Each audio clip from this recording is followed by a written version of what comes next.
الحمد للہ رب العالمین والصلاة والسلام علی سید الانبیاء والمرسلین اما بعد فاعوذ باللہ من الشیطان الرجیم بسم اللہ الرحمن الرحیم قال اللہ تبارک و تعالی فی الکلام المجید والفرقان الحمید قل هل يستوي الذین یعلمون والذین لا یعلمون صدق اللہ العظیم و صدق رسولہ النبی الکریم۔ حمد و صلاۃ کے بعد اساتذہ کرام اور ہم مکتب ساتھیوں، السلام علیکم ورحمۃ اللہ وبرکاتہ۔ اللہ رب العالمین نے اپنے لاریب کتاب قرآن مجید میں ارشاد فرمایا کہ علم والے اور جاہل یہ برابر نہیں ہیں،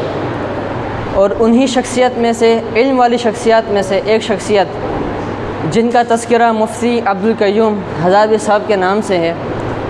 آپ علیہ الرحمہ یہ وہ ہستی ہیں کہ جو قبلہ شیخ الحدیث علامہ خادم حسین رضوی علیہ الرحمہ کے بھی استاد صاحب ہیں۔ آج ان کی سیرت کے بارے میں ہم کچھ سنیں گے۔ آپ کا نام نامی محمد عبدالقیوم بن حمید اللہ ہے، اور آپ اصلاً ہزاروی ہیں، وطن لاہوری ہیں، اور آپ مذہباً حنفی ہیں اور طریقتاً آپ قادری ہیں۔ آپ دارالعلوم حزب الاحناف لاہور میں آپ نے شوال میں داخلہ لیا اور وہیں آپ کی تدریس جاری رہی۔ مفتی اعظم پاکستان علامہ سردار احمد صاحب نے آپ کو ایک دورے کے لیے بھیجا سرگودا میں۔ وہاں سرگودا میں دیوبندیوں کا مرکز تھا، تو آپ علیہ الرحمہ نے، سردار احمد صاحب نے آپ کو وہاں سرگودا بھیجا کہ آپ وہاں جائیں اور وہاں کی معلومات دیں کہ وہاں کیا نظام ہے۔ تو اللہ رب العالمین کی عطا یہ ہوئی کہ جب آپ وہاں پہنچے اور جب ان سے وہاں کے حالات سے یہ علامہ صاحب کو معلومات دی، تو اللہ رب العالمین نے جو کل تک دیوبندیوں کا مرکز تھا ان کی کاوشوں سے اہل سنت کا مرکز بنا دیا۔ آپ علیہ الرحمہ نظم و ضبط کے حوالے سے بڑے پابند تھے۔ آپ اکثر اپنے طلباء سے اور عوام سے یہی درخواست گزار رہتے تھے کہ نظم و ضبط کی پابندی ہر مدرسے میں ہونی چاہیے، بلکہ کسی بھی جگہ آپ جائیں تو وہاں نظم و ضبط کی پابندی آپ پر ایک گہرا اثر ڈالتی ہے۔ ایک دفعہ آپ اس حوالے سے گفتگو فرما رہے تھے، تو آپ نے کہا جو طالب علم مدرسے کے ماحول میں، مدرسے کے نظام میں خرابی پیدا کرتا ہے یا بد انتظامی پیدا کرتا ہے تو اسے سب سے پہلے استاد ڈانٹے، اور استاد سے بارے میں پوچھا کہ آپ نے یہ کیسے جرت کی ہے، یعنی مدرسے کے نظام کو آپ نے متاثر کیا۔ پھر اسے ناظم کے پاس بھیجا جائے، یہ دوسرا مرحلہ، پھر اسے ناظم اعلیٰ کے پاس بھیجا جائے۔ تو فرمایا جب ظاہر ہے جب باحیا طالب علم یہ 3 مرحلوں سے گزرے گا تو وہ آئندہ ایسی لاپرواہی کرنے کا سوچے گا نہیں اور اپنی حرکت سے باز آ جائے گا۔ اور آپ کو ایک اور بات بتاتا چلوں کہ ہم جو دس نظامی کر رہے ہیں اس میں جو ہم ایم اے کی سند لیتے ہیں، 10 ایم اے کی فراغت کے بعد ہمیں ایم اے کی سند دی جاتی ہے، تو اس میں آپ کی بڑی کاوشیں ہیں۔ ایک دفعہ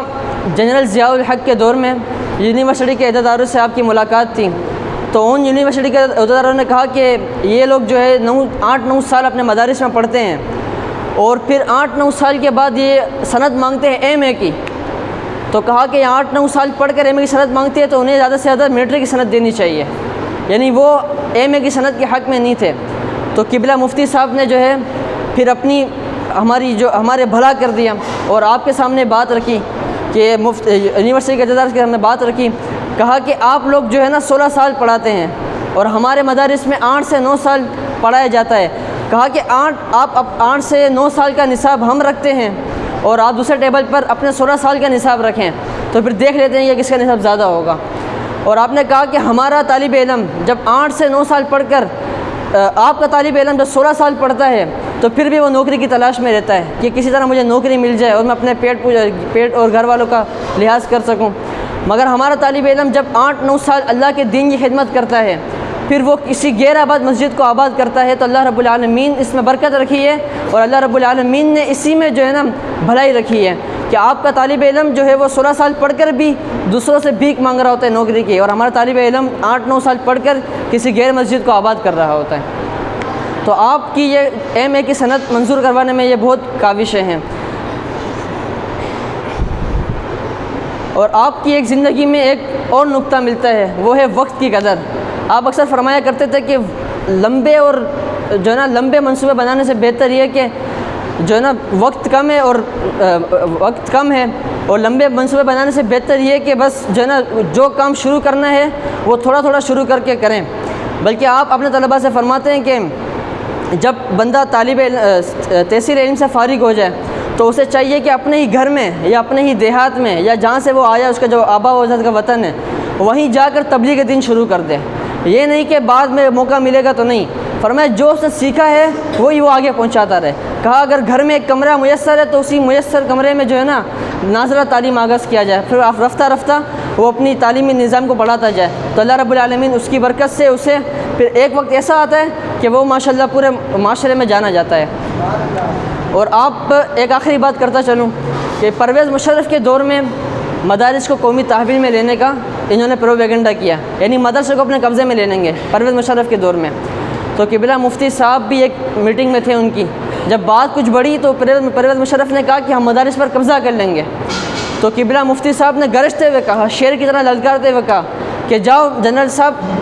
قبضہ کر لو، نظامیہ کسی جو ہے نا بلڈنگ کا نام نہیں ہے، بلکہ یہ نظامیہ مفتی القیم ہزاروی صاحب کا نام ہے، کہا جاؤ اور قبضہ کر لو۔ تو اس طرح انہوں نے ہمارے علماء کرام نے شروع ہی سے مدارس کی اور دین کی خدمت کی ہے۔ تو اللہ ہمیں بھی چاہیے کہ ہمیں بھی جو ہے نا ابھی ہمارا سیکھنے کا وقت ہے، جب ہم سیکھ کر فارغ ہو جائیں تو پھر ہمیں بھی جو ہے نا اللہ رب العالمین توفیق دے تو دینی خدمت کا جذبہ ہمیں بھی عطا فرمائے اور ہمارے اکابر علماء کے نقش قدم پر ہمیں چلائے۔ مفتی القیوم صاحب کی خدمت و کاوشوں کو اللہ قبول فرمائے اور ان کے صدقے ہماری بخشش و مغفرت فرمائے۔ وآخر دعوانا ان الحمد للہ رب العالمین۔